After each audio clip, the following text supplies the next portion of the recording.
اردو دنیا کے معزز ناظرین، السلام علیکم۔ آج کی اہم ویڈیو میں ہم آپ کے ساتھ ایک دلچسپ اور منفرد کہانی بیان کرنے جا رہے ہیں، جس میں ہم آپ کو چنگیز خان کی محبوبہ کے بارے میں چند حقائق بتائیں گے۔ چنگیز خان، جیسا کہ آپ جانتے ہیں کہ تاریخ میں مسلمانوں کا اس نے بے شمار قتل عام کیا۔ تاریخ اسے ایک ظالم اور جابر حکمران کے نام سے جانتی ہے۔ چنگیز خان نے اپنی کنیز ممتاز سے کہا، تجھے معلوم ہے ممتاز کہ آج تک چنگیز خان نے کسی عورت کے سامنے سر نہیں جھکایا اور نہ ہی کبھی اتنا بے بس ہوا۔ تو پہلی عورت ہے جس نے میرے دل کو فتح کر لیا، اور میں اس قدر مجبور ہو گیا ہوں کہ میرے ہی خون نے میرے خلاف تلوار اٹھا لی ہے۔ تو دوستو، یہ کہانی اس وقت سے شروع ہوتی ہے جب چنگیز خان نے خوارزم شاہ کو شکست فاش دی اور ترکستان پر مکمل تسلط قائم کر لیا۔ پھر اس آخری جنگ نے جو خوارزم شاہ کے فرزند جلال الدین اور چنگیز خان کے درمیان دریائے سندھ کے کنارے ہوئی اور ہمیشہ کے لیے چنگیز خان کے حق میں فیصلہ کر دیا۔ جب وہ ترکستان واپس آیا تو اس کے سامنے مفتوح حکمران کا عظیم الشان خزانہ اور ہیرے جواہرات کے ڈھیر کے علاوہ غلاموں اور کنیزوں کا ایک گروہ پیش کیا گیا، اور انہی کنیزوں کے گروہ میں جلال الدین خوارزم شاہ کی منظور نظر کنیز ممتاز سے روشناس ہوا، جس کی وجہ سے چنگیز خان کی زندگی میں رومانی دور کا آغاز ہوا۔ جس وقت کنیزوں کو چنگیز خان کے روبرو پیش کیا گیا، اس میں وہ ممتاز نامی کنیز بھی شامل تھی، جس کا حسن مہتاب بھی دوسری کنیزوں کو مان کر رہا تھا۔ کنیزوں کے اس حسین جھرمٹ کا جائزہ لیتے ہوئے خان اعظم کی نظر ممتاز پر آ کر ٹھہر گئی۔ اس نے ممتاز کا سر سے پاؤں تک جائزہ لینے کے بعد اپنی گرجدار آواز میں سرداروں کو مخاطب کرتے ہوئے کہا، شاہی حرم کی بیگم کو ان کنیزوں کے گروہ میں میرے روبرو حاضر کرنے کی کس نے جرت کی؟ ایک سردار نے ہمت کر کے آگے بڑھتے ہوئے کہا، خان اعظم، کس میں اتنی جرت ہے؟ خان بلند اقبال، یہ سب کنیزیں ہی ہیں۔ چنگیز خان نے چنگاڑتے ہوئے جواب طلب نظروں سے ممتاز کی جانب اشارہ کرتے ہوئے کہا، اس کے متعلق تم کیا کہتے ہو؟ میرے آقا، یہ بھی ایک کنیز ہے جو جلال الدین کی منظور نظر کنیز تھی۔ ہمیں تمہاری بات پر یقین نہیں آتا۔ ایسا حسین و جمیل پیکر اس سے بیشتر ہماری نگاہوں سے نہیں گزرا، لیکن چونکہ تم لوگوں کی وفاداری حقیقت ہے، اس لیے ہم یقین کرتے ہیں۔ پھر ممتاز کو اپنے قریب آنے کا حکم دیا۔ ممتاز اطمینان کے ساتھ چنگیز خان کی طرف بڑھی اور خاص فاصلے پر آ کر رک گئی۔ چنگیز خان قریب سے اس کا بے مثل حسن دیکھ کر چکرا گیا۔ بہرحال سنبھلتے ہوئے یوں مخاطب ہوا، اے پیکر حسن، سچ بتا تو کون ہے؟ ممتاز نے شاہی آداب ملحوظ خاطر رکھتے ہوئے اپنے یاقوتی لب اور شیریں آواز میں یوں مخاطب ہوئی، اے منگولوں کے عظیم سردار، تیرے سردار سچ کہتے ہیں، میں ایک کنیزی ہوں، صرف ایک کنیز، میرا حرم شاہی سے کوئی واسطہ نہیں۔ چنگیز خان نے حیرت سے اس کا جواب سنا اور کہا، اگر تو کنیز ہے تو ہمیں جلال الدین کی قسمت پر رشک آتا ہے کہ تجھ جیسا انمول ہیرا اس کے محل کی زینت بنا۔ ہم تجھ سے کچھ سننا چاہتے ہیں۔ ابھی یہ الفاظ اس کے منہ سے ادا ہی ہوئے تھے اور دہشت زدہ دربار رقص و موسیقی کے سانچے میں ڈل گیا۔ ممتاز نے اپنی مخروطی انگلیوں سے رباب کو چھیڑا اور ایک دل سوز نغمہ فضا میں بکھرنے لگا۔ چنگیز خان ممتاز کے اس طلسماتی نغمے سے اتنا متاثر ہوا کہ تخت چھوڑ کر ممتاز کے قریب جا بیٹھا۔ مجبوراً درباریوں کو بھی اپنی کرسیاں چھوڑ کر فرش پر بیٹھنا پڑا۔ بہت دیر تک ممتاز کی جادوبری آوازیں گھولتی رہیں۔ آخر طلسم ٹوٹا، چنگیز خان کو ہوش آیا اور سخت ندامت کی حالت میں ایک طائرانہ نظر اپنے سرداروں پر ڈالی اور تخت پر جا بیٹھا۔ اس کنیز کو ہم حرم شاہی میں داخل کرنے کا حکم دیتے ہیں، اس کے لیے الگ محل تعمیر کیا جائے۔ یہ سنتے ہی چار کنیزیں آگے بڑھیں اور ممتاز کو آداب شاہی ادا کر کے اپنے ہمراہ لے گئیں۔ جب تک وہ نظروں سے اوجھل نہ ہوئی، چنگیز خان کی نگاہیں برابر اس کا تعاقب کرتی رہیں۔ اس کے فوراً بعد اس نے دربار برخاست کرنے کا اشارہ کیا۔ اس کے جانے کے بعد درباریوں اور سرداروں میں ایک عجیب اضطراب نمایاں ہوا۔ ہر سردار چنگیز خان کے اس طریقہ کار کو سمجھنے سے قاصر تھا۔ وہ حیرت سے ایک دوسرے کا منہ تکتے تھے اور پوچھتے تھے، کیا خان اعظم کے دل میں بھی کسی عورت کی محبت اس قدر پناہ کر سکتی ہے؟ کیا یہ وہی چنگیز خان ہے جس کو کسی عورت کے حسن نے آج تک متاثر نہیں کیا، جس کا یہ قول تھا کہ حسین عورت اور حسین شہروں سے دور رہو؟ یہ دونوں فساد کے سرچشمے ہیں۔ اس واقعے کے تھوڑے عرصے بعد چنگیز خان دولت کے لدے پھندے انبار کے ساتھ اپنے دارالسلطنت قراقرم سے روانہ ہوا۔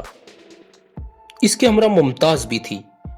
قراقرم پہنچ کر اس نے سب سے پہلے ممتاز کے لیے ایک عالی شان محل تعمیر کرنے کا حکم صادر فرمایا۔ حکم ملنے کی دیر تھی کہ قلیل مدت میں ایک عالی شان محل تعمیر کر دیا گیا۔ حالانکہ اس وقت چنگیز خان کی عمر 60 سال سے بھی تجاوز کر چکی تھی اور اس کے حرم میں لاتعداد بیویاں بھی موجود تھیں۔ ان کے بیٹے اور پوتے جوان تھے، لیکن سب سے زیادہ رسوخ اور اہمیت اس کی پہلی بیوی ملکہ خاص بورتائی کو حاصل تھی۔ اس کے بطن سے 4 لڑکے خان کان، چغتائی خان، تولی خان اور جوجی خان تھے۔ انہی کو منگول چنگیز کا صحیح وارث سمجھتے تھے۔ بورتائی کا منگول سرداروں پر اتنا اثر تھا کہ خود چنگیز خان اس سے مغلوب ہو جاتا تھا، لیکن بورتائی کے علاوہ اس کی کوئی بیوی منگول نہ تھی۔ ممتاز کے آنے پر حرم شاہی کی بیگمات کے ساتھ چنگیز خان کا رویہ بدل گیا اور وہ زیادہ وقت ممتاز کے محل ہی میں گزارتا تھا۔ یہ بات ملکہ خاص بورتائی کے لیے بھی تشویشناک تھی۔ حالانکہ سرداروں کے زیر اثر آ کر چنگیز خان ممتاز کو حرم شاہی میں داخل تو نہ کر سکا، لیکن پھر بھی بورتائی کو صاف نظر آ رہا تھا کہ اگر اس سلسلے کو نہیں روکا گیا تو تھوڑے ہی عرصے میں ہم پر ممتاز غالب آ جائے گی اور ہماری برسوں کی عظم و شوکت خاک میں مل جائے گی۔ لہٰذا اسی وجہ سے چنگیز خان اور بورتائی کے درمیان سخت تکرار بھی ہوئی، لیکن چنگیز خان کے موقف میں کوئی تبدیلی رونما نہ ہوئی۔ لیکن چنگیز خان کے سب سے چھوٹے بیٹے جوجی خان کا فرزند ہلاکو خان، جس سے چنگیز خان کو حد درجہ الفت تھی، ہمیشہ اپنے دادا کے پاس قراقرم میں رہتا تھا۔ اپنی اولاد میں چنگیز خان کو ہلاکو کی صلاحیتوں پر فخر تھا، کیونکہ وہ اسے اپنی منہ بولی تصویر سمجھتا تھا۔ ہلاکو خان کی بھی ممتاز محل میں آمد و رفت تھی اور وہ بھی ممتاز سے متعارف ہو چکا تھا، اور وہ بھی اس کے حسن بے مثال سے متاثر ہوئے بغیر نہ رہ سکا۔ جب بھی ممتاز کی نگاہیں ہلاکو سے ٹکراتی تو ممتاز کی نگاہوں میں وہ اپنے لیے ایک عجیب پیغام پاتا تھا، لیکن وہ دادا کے اعتماد کو برباد نہیں کرنا چاہتا تھا۔ اس خیال کو اس نے اپنے دل سے نکالنے کی بہت کوشش کی، لیکن خدا کو کچھ اور ہی منظور تھا۔ وہ روز بروز ممتاز کے حسن کا حسیر ہو جاتا۔ اس کے علاوہ بورتائی منگول سرداروں نے ہلاکو کو ایک سازش کے تحت بھڑکانا شروع کر دیا، کیونکہ انہیں علم تھا کہ خان اعظم ہلاکو سے بے انتہا محبت کرتا ہے۔ اس لیے اگر ہلاکو ممتاز کو اپنے لیے طلب کرے گا تو شاید چنگیز خان انکار نہ کر سکے، اور اس طرح یہ کانٹا ان کے درمیان سے خود بخود نکل جائے گا۔ جبکہ ادھر ہلاکو خان، جو پہلے ہی ممتاز کے حسین طلسمی جال میں پھنس چکا تھا، اس سازش کو اپنے لیے ایک تائید غائبی سمجھا، اور پھر جب اسے منگول سرداروں اور ملکہ خاص بورتائی کی حمایت حاصل ہو گئی تو اس نے فیصلہ کر لیا وہ ممتاز کو خان بابا سے اپنے لیے طلب کرے گا۔ آخر ممتاز صرف ایک کنیسی تو تھی، لیکن اس سے بیشتر کہ وہ اپنے فیصلے کو عملی شکل دیتا۔ روسی ترکستان سے بغاوت کی اطلاع ملی۔ وہاں کے باشندوں نے منگول سردار کو ہلاک کر کے آزادانہ حکومت قائم کر لی تھی۔ ایک کثیر فوج حفاظت کے لیے جمع کر لی تھی۔ چنگیز خان کو جب ان حالات کا علم ہوا تو پہلے خود جانے کا ارادہ کیا، لیکن ممتاز کی حسین محفلوں نے اس امر سے باز رکھا۔ اس کے بیٹوں میں بھی کوئی دارالسلطنت میں اس وقت موجود نہ تھا۔ تب اس نے ہلاکو کو حکم دیا کہ وہ روسی ترکستان کی مہم پر روانہ ہو جائے۔ ہلاکو خان اعظم کے حکم سے اس سلسلے میں سرتابی تو نہیں کر سکتا تھا، لہٰذا وہ ایک لشکر جرار کے ساتھ ہی مہم پر جانے کی تیاریاں کرنے لگا۔ چنگیز خان کو اپنے جلیل القدر پوتے کی صلاحیتوں پر پورا بھروسہ تھا۔ حالانکہ باقاعدہ فوج کا سپہ سالار ہونے کی حیثیت سے پہلی مرتبہ ہلاکو اس مہم پر روانہ ہو رہا تھا، اور خان اعظم شاید پہلی مرتبہ اپنے پوتوں کی صلاحیتوں کو آزمانا بھی چاہتا تھا۔ یہ کوئی معمولی مہم نہ تھی، بلکہ روسی ترکستان کی بغاوت سے پورے قراقرم میں ایک ہلچل پیدا ہو گئی۔ بہرحال چنگیز خان نے اپنے چہیتے پوتے کو سینے سے لگا کر رخصت کیا۔ ہلاکو خان، جسے تاریخ دوسرا چنگیز خان کے نام سے موسوم کرتی ہے، آندھی طوفان کی مانند روسی ترکستان پہنچا اور مکروہ فریب کے جال پھیلا کر جو اس قوم کا خاصہ تھا، روسیوں کو عبرتناک شکست دی۔ اس نے اسی پر قناعت نہیں کی، بلکہ وہ خاص روس کے علاقے کی طرف بڑھتا چلا گیا۔